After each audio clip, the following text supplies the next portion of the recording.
Les souvenirs roulent en moi comme les vagues creusées par le vent. Depuis des temps lointains et sous diverses lumières, je miroite entre mes rives, découpant dans mes remous les plus improbables silhouettes célestes. À moi, liquide, nul bipède n'attribuerait le luxe d'une mémoire. J'en possède pourtant une, aussi vaste que précise, apte à immortaliser la moindre ridule de ma vie intérieure. Le lac de Larzian. Ainsi m'ont-ils appelé. Dénomination assez récente en regard de ma longue existence. Autrefois, surface aqueuse anonyme, méritant à peine le statut d'étang, j'encadrais les loisirs des villageois de Larzian quand ils venaient pêcher dans mes eaux. Les étés, j'accueillais aussi les corps vigoureux des enfants qui bataillaient en riant dans mes zones les moins profondes. Puis, un jour, le barrage, érigé à quelques kilomètres au nord, a condamné toute une partie de la région à l'engloutissement. Situé au fond d'une vallée cernée de hautes collines touffues, Larzian a dû céder la place à une glaciale vision d'avenir. Des milliers et des milliers d'hectolitres, retenus en dépit des lois de la nature pour nourrir quelque complexe structure à laquelle je n'entends rien. C'est ainsi que, de vulgaires flaques, je me suis considérablement élargi et approfondi au point de perdre toute notion de taille. Lors du grand déferlement, alimenté par un flux inextinguible, j'ai rongé la terre mètre après mètre, m'étirant jusqu'à des régions que je n'aurais osé rêver, défiant les plus hauts sommets de la vallée et, après ma victoire sur eux, m'étendant enfin, apaisé, conquérant, vers l'horizon des dieux. Depuis des décennies, je suis ce métal-lac pourvu d'une rive artificielle en béton armé, et Larzian dort dans mes tréfonds, là où autrefois, sur un sol sec, évoluaient les sabots des paysans et le métal des charrues. Les silhouettes blanches des maisons, les carcasses des granges et les aplats des champs subsistent, cachés sous mes eaux noires, dans un pesant silence et un froid coupant, faisant de moi l'écrin d'une tombe, peuplée d'une fourmillante vie aquatique. Les bipèdes ont oublié l'origine de mon nom. Ces silhouettes postées sur mes bords, aux yeux perdus dans mes flots, n'ont souvent que la consistance éthérée de pâles fantômes, à peine plus marquants que les reflets blafards de la lune. De leurs corps dénudés ou des coques de leurs barcasses, ils me sillonnent, leurs éclats de voix se répercutant sur ma surface sans jamais ne serait-ce qu'effleurer mes souvenirs endormis. Ils m'abordent, animés d'un désir de distraction, car ma présence est source de divertissement pour eux. Depuis des siècles, rien n'a donc vraiment changé dans les intentions humaines. Ces êtres offrent un pendant de vie aux multiples existences logées en moi, devenant ainsi, eux-mêmes, mon passe-temps. Tous, cependant, ne brillent pas d'une telle insouciance. Certains entretiennent un objectif plus précis, creuser mon passé. Équipés d'artefacts palliant à leurs insuffisances de mangeurs d'air, ils descendent dans mes profondeurs afin de contempler Larzian. Rares, mémorables, audacieux au point d'être devenus mes intimes, ils ont changé mon regard sur la race humaine, potentiellement intéressante dès lors qu'un vrai but l'inspire. Parmi eux, aucun n'est aussi opiniâtre que Robert, l'un des rares bipèdes dont j'ai appris le patronyme en raison de la fréquence de ses visites. Seul ou accompagné, il a souvent foulé mes berges, se dévoilant au fil de ses interactions avec ses semblables. Il aime se mêler à mes eaux, et la visite de Larzian l'exalte. Apportant une lumière artificielle presque blasphématoire au-dessus du sol immergé, il s'est maintes fois faufilé entre les maisons englouties, explorant tout le village, avec l'obstination d'un rêveur happé par d'insondables délires. Un jour, il m'a amené Oriana, une enfant de son sang, pétrie de la même passion. Tous deux ont partagé un moment d'immersion voué à en initier de nombreux autres. Malgré ses bras frêles, la gamine semblait rôder à l'exercice. Son père avait dû longuement l'y préparer avant d'oser l'emmener en mon sein. En plus de l'amour dévorant de son activité favorite, il lui a transmis les obsessions qui le ramenaient constamment vers moi. Car l'obstination de Robert à s'immerger ne doit pas qu'à son affect pour l'englouti. Lors de sa première exploration, la seule née d'une innocente curiosité, un événement inhabituel l'a fortement marqué. Une sorte de lumière circulait entre les maisons de Larzian, un éclat fugitif issu d'un objet sphérique en mouvement qui s'est rapidement soustrait à son regard et qu'il a perdu. Depuis lors, année après année, il s'est acharné à plonger, encore et encore, dans le seul but de revoir cette lumière. Au gré des vents et des saisons, le reflet de son visage s'est transformé, vieilli, creusé, alourdi d'insolubles préoccupations. Ce faciès s'est tant de fois invité sur ma surface que j'ai fini par en mémoriser chaque trait. Au terme d'un cycle de vie humaine, la brusque absence de Robert m'a ainsi dépossédé d'une partie de moi-même. C'est alors qu'Oriana a pris le relais. Pas immédiatement après la disparition de son père, certes. Toutefois, le délai de nombreuses saisons n'a fait qu'effleurer mon existence. À son retour, la fillette avait grandi et pris des formes, mais je l'ai immédiatement reconnue. Un séduisant spécimen de l'espèce humaine, svelte, élancé, avec de grands yeux émeraudes, de longs cheveux blonds et un corps énergique, forgé par la pratique intensive d'un sport exigeant. Invariablement seule et désemparée, elle est souvent venue se poster près de mes rives, fixant le lointain et mêlant à mes flots tranquilles ses perles d'eau salée. Parfois de simples gouttes, parfois des torrents. Et moi, je la contemplais, comprenant que Robert avait finalement rejoint la terre, comme tous les bipèdes au-delà d'un certain âge. Venir ici avait pour elle un sens profond, la continuité, la promesse d'une reprise de flambeau. Un soir où un soleil crépusculaire teintait ma surface d'orange, elle est arrivée, accompagnée d'un jeune homme inconnu de moi. Équipé de lourdes malles pleines de matériel, il semblait déterminé à explorer mes tréfonds. Le garçon m'a trouvé beau, n'imaginant pas que je l'étais autant.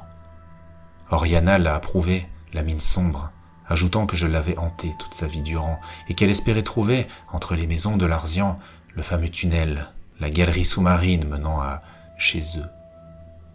Chez eux. Un concept développé par Robert en son temps. Ce jour où il a cru apercevoir une lumière tout en bas, il s'est efforcé de la suivre, mais l'a perdue aux abords d'un mystérieux tunnel. Sa réserve d'air étant au plus bas, il n'a guère osé s'y aventurer. Depuis lors, il a plongé à répétition dans le but de retrouver cette lueur, mais en vain. L'entrée de la fameuse galerie avait disparu. Oriana a expliqué cela à son ami, un certain Joseph, tout en s'excusant de l'avoir amené ici sans lui avoir détaillé ses intentions au préalable. Elle s'est justifiée en prétendant avoir redouté de subir l'incompréhension et la moquerie dont son père a été victime. D'après Robert, un peuple vivrait au-delà du tunnel qu'il a cru voir. Les Altiers, réfugiés dans une sorte d'enclave hors du temps et de l'espace connu des hommes. Des livres lui ont fourni de quoi alimenter cette croyance, des livres scientifiques et d'autres plus ésotériques, confiés par la mère de Joseph. Au fil du temps, il a érigé ses convictions en une certitude absolue, me plaçant au centre de ses pensées, endurant sans faillir l'incrédulité et les lazzi de ses semblables. Son existence n'a pas suffi à résoudre le mystère, mais Oriana est présente pour poursuivre sa quête. Ce jour-là, parée de sa tenue de plongée, elle était déterminée à savoir si son père n'était qu'un pauvre affabulateur ou au contraire un passionné animé d'un feu légitime. Joseph s'est déclaré prêt à l'accompagner jusqu'au bout. Il aimait Robert et ne déshonorerait pas sa mémoire, bien que fermement convaincu de ne trouver, en bas, qu'un monceau de vase. Ainsi, tous deux se sont lancés dans une immersion, hélas vouée à une fin funeste. Alors qu'ils se trouvaient en moi, occupés à leur fouille du vieux village, une violente secousse tellurique a provoqué l'effondrement d'une maison, à l'instant précis où il la longeait. Touché par les bricaillons, le masque de Joseph s'est largement fissuré, laissant mon eau forcer le passage dans ses poumons et engloutir son dernier souffle de vie. Oriana a eu plus de chance, si l'on peut dire. Des débris ont écrasé sa jambe droite, colorant de sang les remous vaseux élevés par la catastrophe. J'ai senti sa panique. La vision du corps inerte de son ami, ses mouvements saccadés, la sensation de sa vie qui s'envolait. Elle aurait pu mourir, elle aussi.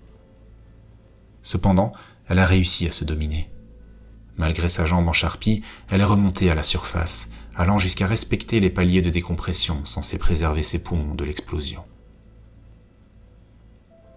Sachez-le, j'en ai vu des choses au cours de ma longue existence. Nombre d'humains ont visité mes rives, y laissant leurs empreintes, m'étonnant par l'évolution de leur langage et de leur habillement.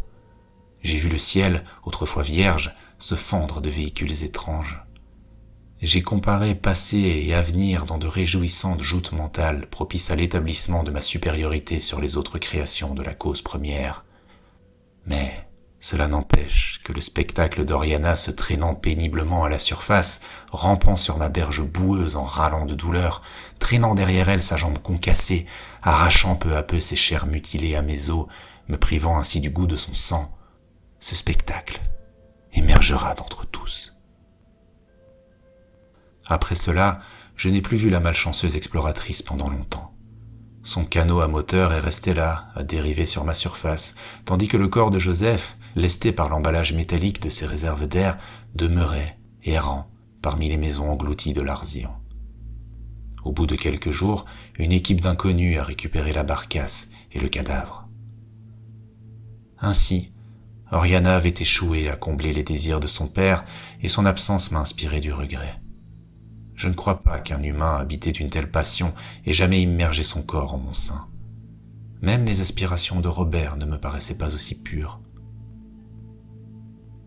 Cette nuit, elle est revenue, accompagnée d'une femme âgée, tourmentée, au visage contracté de rage.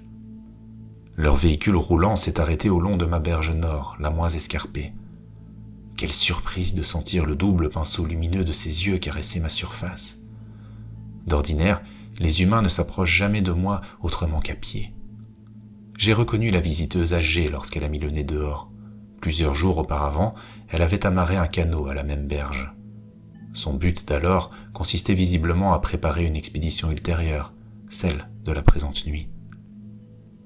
C'est elle qui fait sortir Oriana de son véhicule, la jeune femme étant désormais trop diminuée pour y parvenir seule. Sa mésaventure sous-marine l'a définitivement privée de l'usage de sa jambe, qu'elle traîne comme un poids mort derrière elle.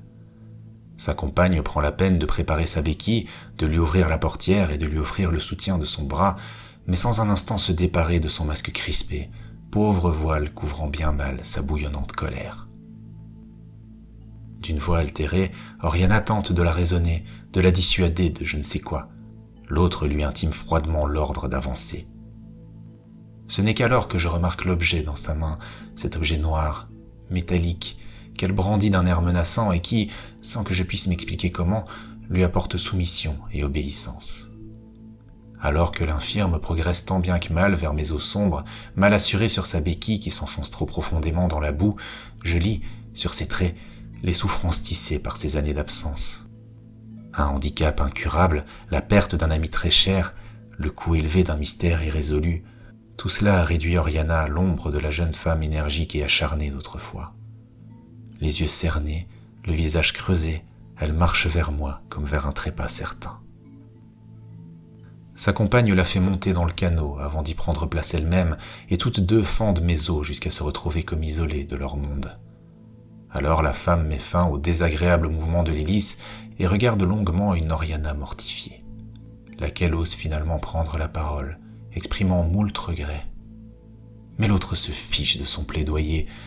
Victime déclarée des délires de son entourage, elle exige à présent d'être écoutée. Elle accuse Robert d'avoir barboté puis coulé dans de vaines illusions. Autrefois, elle le voyait comme un confident, un ami. Mais, à la vérité, il ne s'intéressait qu'à moi et aux êtres supérieurs qu'il pensait pouvoir trouver en mon sein. Oriana objecte que cette croyance était partagée, ajoutant, nommant enfin sa compagne, que cette dernière s'intégrait aux convertis. Mais Jeanne, puisque c'est son nom, se défend d'une telle foi. Elle y a cru, oui, mais entraînée par la folie de Robert. À l'époque, elle lui a même confié des livres pour ses recherches, mais ensuite, elle a rompu avec cette croyance. À temps, estime-t-elle, contrairement à Oriana, dont la naïveté coupable a emporté la jambe. Que la jeune femme affirme la validité de sa théorie et prétende avoir vu quelque chose en mes os juste avant son accident ne peut ramener Jeanne à de meilleurs sentiments. L'infirme a perdu sa jambe, la triste visiteuse a perdu Joseph. Jeanne n'écoutera pas Oriana. La haine est son seul langage. D'après elle, son fils, amoureux de la jeune femme, l'aurait suivi n'importe où, malgré de sérieuses réserves quant à ses croyances. Désireux de la protéger, il l'a lourdement payée. Teinté de tristesse, le regard de Jeanne se promène sur ma surface tandis qu'elle résume sa pensée. « Bien des choses se sont produites ici, dit-elle, ce en quoi je ne peux la contredire, même si elle n'a aucune idée de leur ampleur véritable. Elle juge logique que tout s'y termine. Oriana soutient qu'il s'agissait d'un accident. Selon Jeanne, ça n'a jamais été qu'un mensonge. Elle ordonne à la jeune infirme de passer une courroie autour de son pied. Un instant plus tard, Oriana file vers mon fond vaseux et l'Arzian l'engloutit, entraîné par le poids attaché à sa jambe valide. Pour la dernière fois, son corps s'enfonce en moi, jeté par une mère éplorée qui l'a lesté de toute sa douleur. Son instinct pourrait la pousser à se débattre, à chercher l'improbable solution, mais elle demeure résignée, lâchant quelques bulles de ce précieux air qui, très bientôt, lui fera défaut. J'accueille ces derniers instants comme ceux d'une coupable repentante. Ses malheurs l'ont bien changé. Elle touche le fond avec un bruit sourd. Mon eau se fait oppressante autour d'elle. Glacée. À l'instant de son renoncement, quand elle s'abandonne enfin à moi, une lumière surnaturelle vient éclairer son visage et ses yeux s'écarquillent. Elle comprend enfin, emportant ainsi, dans la mort, un embryon de satisfaction émerveillée. En surface, sur son canot à moteur, Jeanne est restée de marbre. Du supplice, elle n'a vu qu'un visage blanc terrifié, rapidement avalé par d'aqueuses ténèbres. Je ne saurais dire si son état d'esprit correspond à ses projections, ses traits restent figés, insensibles au goût de la vengeance. Au bout d'un moment, elle remet le moteur en marche et regagne ma berge nord. Cette femme restera un mystère pour moi. Je gage que son sentiment est d'avoir réparé une injustice en agissant comme la seule lucide, la seule impeccable. Elle me réduit à un plan d'eau n'abritant aucun mystère, maudissant ceux qui, consumés par leurs illusions, ont provoqué des malheurs. Mais en réalité, c'est elle qui se leurre. Car dans les ténèbres, entre les maisons du hameau mort, sur l'ancien site d'un puits autrefois prisé par les villageois, s'ouvre un curieux tunnel. Tortueux, tapissé de lichens et de plantes étranges, il se tord et s'étire sur des kilomètres jusqu'à déboucher sur un monde à part, un monde dans le monde. Là résident les altiers, ces êtres faits d'une lumière vivante, palpable, pétrissable, et qui depuis des siècles vivent en parfaite harmonie.